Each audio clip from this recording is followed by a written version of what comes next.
সড়কের পাশের নালা নর্দমা পরিষ্কার না করে বাসাবাড়িতে অভিযান চালিয়ে ডেঙ্গু মহামারী ঠেকানো যাবে না বলে মনে করেন জনস্বাস্থ্য বিশেষজ্ঞরা।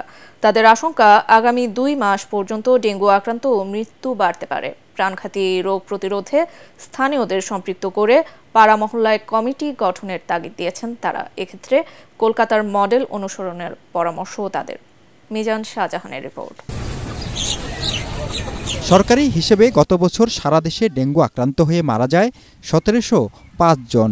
এবছর এখন পর্যন্ত প্রাণ গেছে ১৮০ জনের। জনস্বাস্থ্য বিশেষজ্ঞরা বলছেন, টানা বৃষ্টি হলে এডিস মশার লার্ভা ধ্বংস হয়, তবে থেমে থেমে বৃষ্টি হলে তৈরি হয় এডিস মশার প্রজনন ক্ষেত্র। জনস্বাস্থ্য বিশেষজ্ঞ মুস্তাক হোসেনের আশঙ্কা, ডিসেম্বর পর্যন্ত চোখ রাঙাবে ডেঙ্গু। যদি অক্টোবর মাসটা বৃষ্টি চলে, তাহলে নভেম্বর ডিসেম্বর পর্যন্ত আমরা এই হারে রোগী পাওয়ার আশঙ্কা আছে। আশেপাশে 1 কিলোমিটারের মধ্যে কিন্তু আমরা রোগীও খুঁজতে হবে, মশাও খুঁজতে হবে, লার্ভাও খুঁজতে হবে। এই কাজটা সিটি কর্পোরেশনের যে জনবল আছে, এটা সরকারি জনবল দিয়ে সম্ভব না। এখানে বেসরকারি সংগঠনকে সম্পৃক্ত করতে হবে, যাদের প্রচুর কর্মী আছে, তারা স্বেচ্ছাসেবকও রয়েছে। যে রেড ক্রিসেন্টের প্রচুর স্বেচ্ছাসেবক রয়েছে। আপনি যদি ঢাকা উত্তর থেকে এডিস মশা নির্মূল করেন, গাজীপুর থেকে চলে আসবে, তাই না? গাজীপুর থেকে যদি আপনি নির্মূল করেন, শ্রীপুর থেকে চলে আসবে, নরসিংদী থেকে চলে আসবে। কাজেই গোটা দেশে কিন্তু এখন ডেঙ্গু রোগী পাওয়া যাচ্ছে, এডিস মশা পাওয়া যাচ্ছে। জনসম্পৃক্ত করতে হবে তাদেরকে দিয়ে। আর দ্বিতীয় হচ্ছে যে চিকিৎসা ব্যবস্থার বিকেন্দ্রীকরণ। যারা গত বছর ডেনভি2তে আক্রান্ত হয়েছে, তারা এবার ডেনভি2 দ্বারা আক্রান্ত হবে না। কিন্তু সে যদি ডেনভি1 দ্বারা আক্রান্ত হয়, 3 দ্বারা আক্রান্ত হয়, 1, 2, 3 তিনটেই পাওয়া যাচ্ছে, বিশেষ করে ডেন3 পাওয়া যাচ্ছে। তো দ্বিতীয়বার যে আক্রান্ত হচ্ছে, তার অবস্থা গুরুতর হয়ে যাচ্ছে। পাড়া মহল্লায় কমিটি করে ডেঙ্গু প্রতিরোধে সফল হয়েছে কলকাতা শহর কর্তৃপক্ষ, কিন্তু ঢাকায় মশা নিয়ন্ত্রণ করতে না পারার দায় এড়াতে পারে না নগর কর্তৃপক্ষ, বললেন স্থানীয় সরকার মন্ত্রণালয়ের সাবেক সচিব আবু আলম মোহাম্মদ শহীদ খান। তারা এখন বলতে পারেন আমাদের কাছে মশার ওষুধ নেই, বাট 2 মাস পরে তো এই কথা আমরা শুনতে চাই না।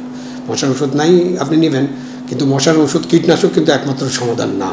সমাধানটা যেটা একটু আগে বললাম, যে জৈবিক সমাধান করতে হবে, পরিবেশগত সমাধান করতে হবে এবং কীটনাশক ব্যবহার করতে হবে।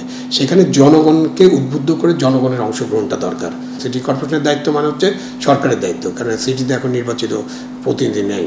সুতরাং প্রশাসক যিনি আছেন, তিনি সরকারের একজন কর্মচারী, গণকর্মচারী। তো ওখানে একেবারে মন্ত্রণালয়কে এই দায়িত্ব নিতে হবে, উপদেষ্টা মহোদয়কে এই দায়িত্বটা নিতে হবে। সুতরাং কিছু ঘটলে কিন্তু উপদেষ্টা মহোদয়কে এটা জবাব দিতে হবে। এটাই গণতন্ত্র। কলকাতায় কিন্তু ডেঙ্গুর অনেক প্রকোপ ছিল এবং তারা জনগণকে সাথে নিয়ে এই কাজটা তারা ঠিকমতো করতে পেরেছে। আইনের প্রয়োগটা তারা ঠিকমতো করেছে। যারা ঠিকমতো কথা শুনেনি বা পরিষ্কার পরিচ্ছন্ন করেনি, তাদের ক্ষেত্রে ফাইন করা এবং তাদেরকে আইনের আওতায় নেওয়া, উদ্বুদ্ধ করা, এইসব কাজটা তারা ভালো মতো করেছে। তো আমাদের দেশেও একটা সমন্বিত উদ্যোগ নিতে হবে যে আমরা কিভাবে কাজটা করব, এবং এটা সারা বছর ধরে করতে হবে। সংখ্যায় কম হলেও এখন বছর জুড়েই ডেঙ্গুতে আক্রান্ত ও মৃত্যু হচ্ছে। এজন্য প্লাস্টিক বোতলের ব্যবহার নিষিদ্ধের পাশাপাশি রাস্তায় ডাবের খোসা না ফেলার অনুরোধ জনস্বাস্থ্য বিশেষজ্ঞদের। মিজান শাহজাহান, এটিএন বাংলা, ঢাকা।